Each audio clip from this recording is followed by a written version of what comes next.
Hey guys, Jonah here back with another beer review, and it's another Vocation review. Yeah, this is the third one in a row, so I might give it a break and do something different tomorrow. I haven't decided yet, but we'll see what happens. But for tonight, we have got this bad boy here, which is another special edition. This one is called the Devil's Leap, which has a link, I believe, to Hebden Bridge. It's 4.3% on the ABV. Look at that picture. That can, or that sticker on that can, is absolutely fantastic. I'm really liking that. I'm really liking the new style Vocation. Right, or it would do if it focused on the writing. So we have, oh, come on, dude. There we go. Devil's Leap.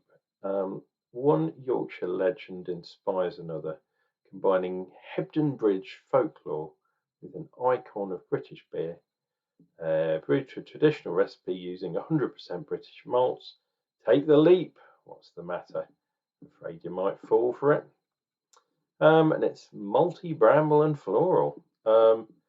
Malts included, we got caramel, crystal to give the best bitter, bright copper hue, and sweet malty, malted sweetness. Sorry, delicate hopped for roundless bitter. It's got pearl and mosaic hops. Your beer is our vocation, like they all say. And we'll give it a quick look on the old ingredients. We've got wheat in this one, but no oats. And I've got a feeling I'm going to like this because this is going to be a dishwater pint of bitter, Yorkshire bitter. You know where we are. And I've even got my Vocation glass at the ready. This one hasn't been in the fridge because bitter, proper bitter, you shouldn't put in the fridge. You should just have at cellar temp. Well, not quite a cellar temp, but I thought I would honour the Yorkshireman in me anyway. Right, let's get this into a glass. It might be a bit ahead on this bad boy. So I'm going slightly less aggressive than I would do normally.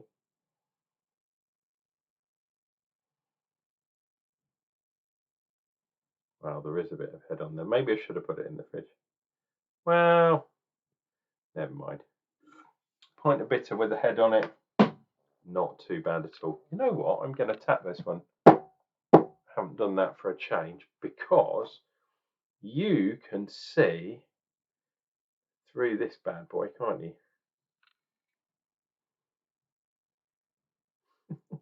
I can see you kind of. I'm looking at the screen, but that's quite cool. Actually, let me try and do a V around there. Let me get a V on my head. No, not really. Head-wise, we're talking 2.5 at least. But I mean, just off white, fluffy clouds. And that's purely because it wasn't in the fridge. Look at that. That is absolute crystal clear amber colour, or maybe just dark amber, I'd say. I must do one of these today. Do one that way round. And let's try and get the Vocation in there. I tilt it a little bit. Oh, the light's getting in the way. We'll see if that's good enough. We'll see what I do at the end of the day.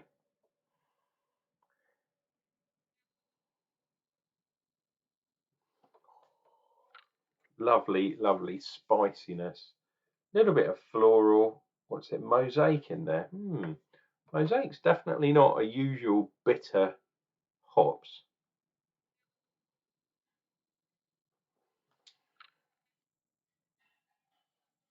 Yeah, I'd say it's got a spiciness to it and a little bit of floral action going on there too. Give it a bit of a swirl. This is going to be interesting. This is going to be a Traditional Yorkshire Bitter malt bill, but with pearl and mosaic hops, which aren't traditional to this style of beer. So it's going to be interesting to see. Doesn't say what the IBUs are, but hopefully it'll be reasonably better. 4.3 on the ABV. I think I said that already. So this is definitely a quaffing beer. Let's see what we get.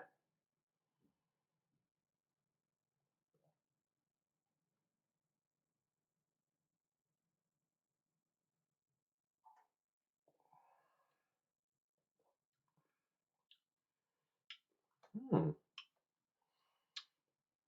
interesting. It has got quite a nice bitter tang. Spicy, definitely. Bit of breadiness, but there's a bit of residual sweetness there too. So there's just enough bitterness. Usually, I say with the Nipah styles and some of the juicier IPAs, that the juiciness washes your palate. With a proper pint of bitter, and when I say bitter, I mean Yorkshire bitter, English bitter, ESB, something along those lines. There's enough bitterness in there from the hops to wash your mouth clean. Makes your makes your mouth water. But there's a lot of residual, sweetness from the malts too. So it's that balance of the bitterness of the hops against the sweetness of the malts, which is always the trick with this kind of beer, because 4.3 is not that high in ABV. There are beers like mild, for example, which are a lot lower, and some of the really traditional beers like Tetley and that kind of stuff. I think they're only like 3.5 or 3.8 or something like that, which is really weak. So over 4, it's not too bad. You can have a couple of these and run a mile, put it that way.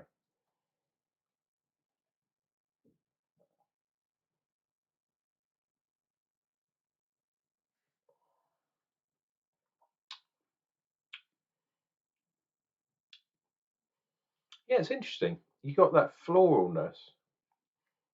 And I wouldn't say this is a very heavily hopped beer.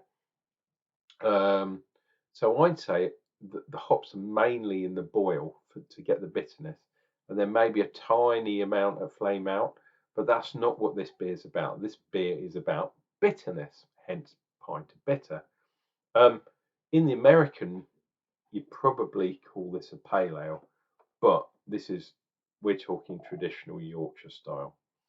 Oh, there wasn't that much left anyway. And weirdly, this is a special edition, it says.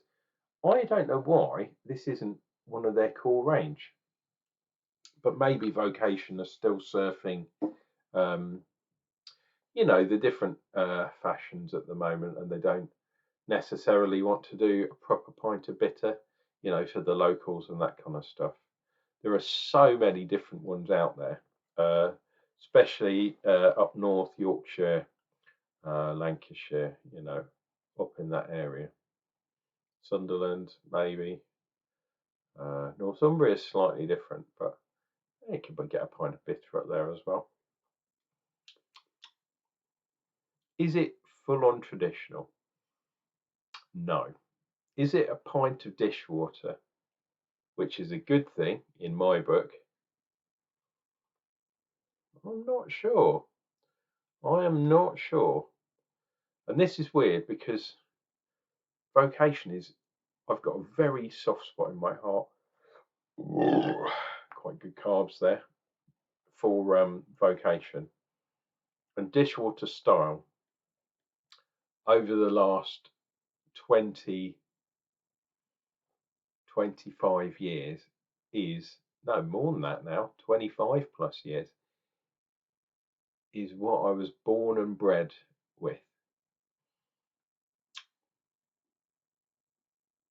I'm going to say, yeah, this is postmodern dishwater brew, which is proper. The only thing is, how much would a pint of this cost me down at the local? Um, I suspect that it's going to be a little bit more than a proper pint of dishwater, for, you know, with rat's tails and bits of old sawdust in and stuff, which I think is, it all adds to the flavour, put it that way. But this is not far off. As a starting point for a proper Yorkshire bitter, this is not bad.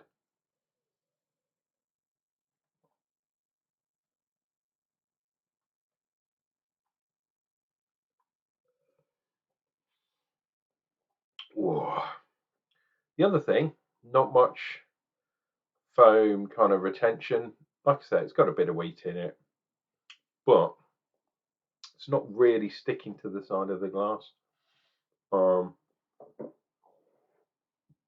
In my book, that's a pretty good attempt, but not not perfect. So, Vocation, have another go at a proper traditional Yorkshire bitter. That's assuming this is what this beer is supposed to be, but I'm pretty sure it is. Um, what have they actually called it? Yeah, best pint of best bitter.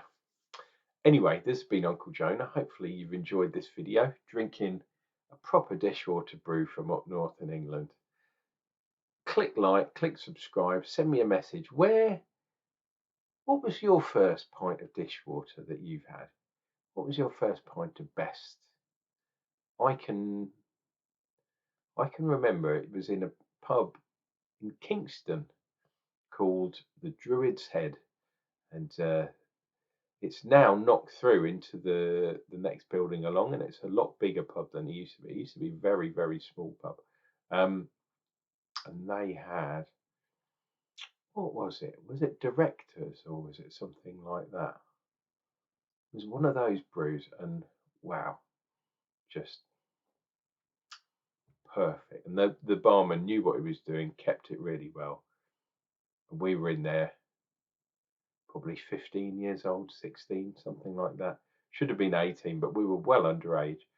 But it wasn't a fashionable place to go. So we always used to go in, have our cigarettes, or sometimes we buy a Hamlet, a single Hamlet from behind the bar in the counter, that kind of stuff. Happy days. But yeah, what was your first point of proper bitter?